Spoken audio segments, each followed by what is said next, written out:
আসসালামু আলাইকুম। বাংলাদেশের প্রায় ১৫ লক্ষ সরকারি কর্মকর্তা কর্মচারী এই মুহূর্তে একটাই প্রশ্ন করছেন, নবম পে স্কেল কবে আসবে, বেতন কতটুকু বাড়বে, আর এটা আসলে আমার পকেটে কতটা প্রভাব ফেলবে।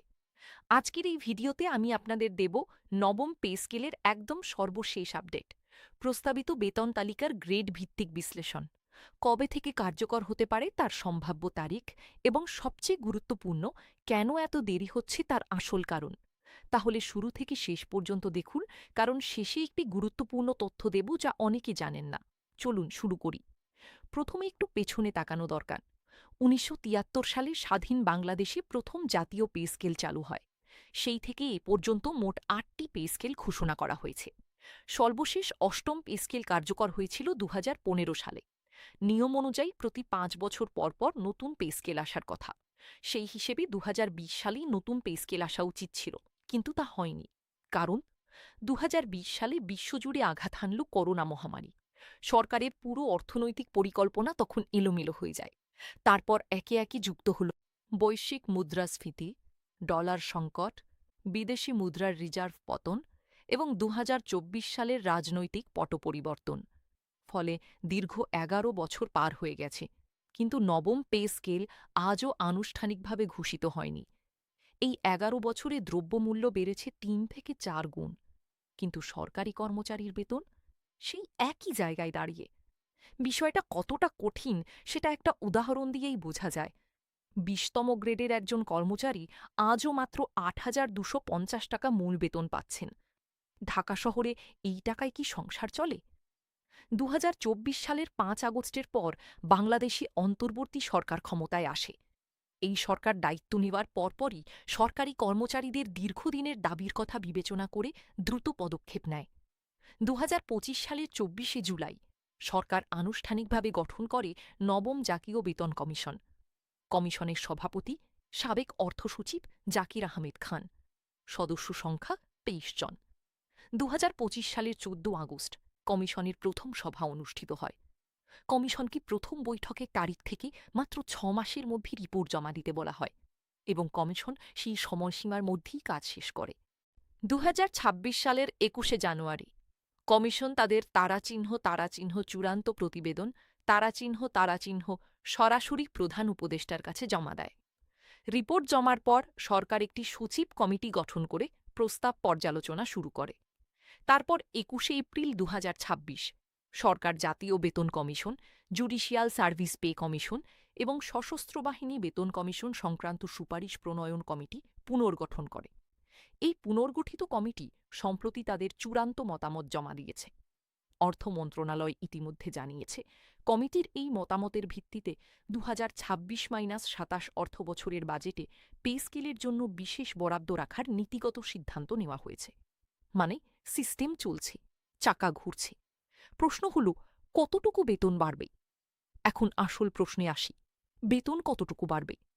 পে কমিশনের প্রতিবেদন অনুযায়ী সরকারি কর্মচারীদের বেতন ও ভাতা ১০০ থেকে ১৪২% পর্যন্ত বৃদ্ধির সুপারিশ করা হয়েছে। এটা শুনতে অনেক ভালো লাগছে, তাই না? এখন গ্রিড ভিত্তিক প্রস্তাব দেখুন। প্রধান প্রস্তাবিত পরিবর্তন: সর্বনিম্ন বেতন ২০তম গ্রেড, বর্তমান ৮,২৫০ টাকা, প্রস্তাবিত ২০,০০০ টাকা, বৃদ্ধির হার প্রায় ১৪২%। সর্বোচ্চ বেতন প্রথম গ্রেড, বর্তমান ৭৮,০০০ টাকা, প্রস্তাবিত ১,৬০,০০০ টাকা পর্যন্ত। ভাতার বিষয়ে ১৯তম গ্রেড থেকে প্রথম গ্রেড পর্যন্ত সব ভাতা উল্লেখযোগ্যভাবে বাড়বে, তবে উচ্চতর গ্রেডে বৃদ্ধির হার তুলনামূলকভাবে কম হবে, কারণ সেখানে গাড়ি সেবা, নগদায়ন ভাতা আলাদাভাবে প্রযোজ্য। যাতায়াত ভাতা, টিফিন ভাতা, ধোলাই ভাতা ও ঝুঁকি ভাতাও সমন্বয় হবে। পেনশনভোগীদের জন্য সুখবর: বেতন কাঠামোর পাশাপাশি পেনশন কাঠামোতেও বড় পরিবর্তন আসছে। বিশেষ ৩টি ভাতাও বাড়ছে, যা সম্প্রতি ঢাকা ট্রিবিউন নিশ্চিত করেছে। এখন একটু বাস্তব হিসাব করি। ধরুন আপনি ১১তম গ্রেডের একজন কর্মচারী। বর্তমানে মূল বেতন হয়তো ১৬,০০০ টাকা। পে কমিশনের সুপারিশ অনুযায়ী এটি হতে পারে ৩২,০০০ থেকে ৩৫,০০০ টাকা। কিন্তু বন্ধুরা, এখানে একটু থামুন, কারণ কমিশনের সুপারিশ আর সরকার যা বাস্তবায়ন করবে এই দুটো এক জিনিস নাও হতে পারে। এই পর্যায়ে আমি আপনাদের সবচেয়ে গুরুত্বপূর্ণ তথ্যটি দেব, কেন নবম পে স্কেল এখনও বাস্তবায়ন হয়নি। পে কমিশনের হিসাব বলছে, প্রস্তাবিত বেতন কাঠামো পুরোপুরি বাস্তবায়ন করতে সরকারের প্রতি বছর অতিরিক্ত প্রায় 1,06,000 কোটি টাকা দরকার। এটা অনেক বড় অঙ্ক। এখন দেখুন সরকারের কাছে এই টাকা কোথায় যাচ্ছে। সম্ভাব্য মোট বরাদ্দ ছিল 40,000 কোটি টাকা, কিন্তু এর মধ্যে জ্বালানি ভর্তুকি 24,000 কোটি টাকা, কৃষি ঋণ মৌকুফ ও প্রণোদনা 15,000 কোটি টাকা, ফ্যামিলি কার্ড কর্মসূচি আরও কোটি কোটি টাকা, মোট 39,038 কোটি টাকা ইতিমধ্যেই অন্যান্য জরুরি খাতে চলে গেছে। পে স্কেলের জন্য বাকি থাকে মাত্র 962 কোটি টাকা, যা দিয়ে পূর্ণাঙ্গ বাস্তবায়ন একেবারেই সম্ভব নয়। তাই সরকার এখন বুদ্ধিমানের মতো একটি সমাধান বের করেছে, ধাপে ধাপে পে স্কেল বাস্তবায়ন। অর্থ মন্ত্রণালয় সূত্র জানিয়েছে, নবম পে স্কেল 3 ধাপে বাস্তবায়ন করা হতে পারে। প্রথম ধাপে 2026-27 অর্থবর্ষ মূল বেতনের 50% বৃদ্ধি হতে পারে। তবে এই 50% কমিশনের সুপারিশকৃত পুরো বেতনের ওপর নয়, বরং কমিশনের সুপারিশের 60-70% ধরি, তারপর সেটার উপর 50%। এই হিসাবে 20তম গ্রেডের কর্মচারীর বেতন হতে পারে 12,000 থেকে 14,000 টাকা। এটা কমিশনের সুপারিশের 20,000 টাকার চেয়ে কম, তবে 8,250 টাকার চেয়ে অনেক বেশি। সরকারি কর্মকর্তা কর্মচারী কল্যাণ সমিতির আহ্বায়ক বলছেন, অতীতে প্রতিটি পে স্কেলে সর্বনিম্ন গ্রেডের বেতন দ্বিগুণ বা তারও বেশি বৃদ্ধি পেয়েছে। আমরা আশা করি এবারও সেটাই হবে। এখন সবচেয়ে গুরুত্বপূর্ণ প্রশ্ন, নবম পে স্কেল কবে থেকে কার্যকর হবে? আমি আপনাদের একটু স্পষ্ট করে বলি। সর্বশেষ তথ্য অনুযায়ী 2026-27 অর্থবর্ষের বাজেটে পে স্কেলের জন্য 35,000 কোটি টাকা বরাদ্দ রাখার পরিকল্পনা করা হয়েছে। এই বাজেট পেশ হবে জুন 2026 সালে। বিভিন্ন সূত্র থেকে যে সম্ভাব্য তারিখগুলো উঠে আসছে: 1. আংশিক বাস্তবায়ন, জুন 2026 থেকে ধাপে ধাপে শুরু হওয়ার সম্ভাবনা আছে। 2. পূর্ণ প্রথম ধাপ বাস্তবায়ন, 2026-27 অর্থবর্ষের প্রথম দিন অর্থাৎ 1 জুলাই 2026 থেকে পূর্ণাঙ্গভাবে কার্যকর করার লক্ষ্য রয়েছে। 3.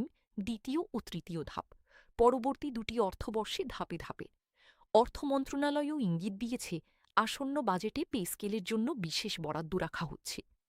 সরকারের অর্থ ও পরিকল্পনা উপদেষ্টা প্রফেসর রাশেদ আল মাহমুদ তিতুমির এপ্রিল 2026 সালে বলেছিলেন, সচিব কমিটির পর্যালোচনা শেষে পরবর্তী পদক্ষেপ নেওয়া হবে।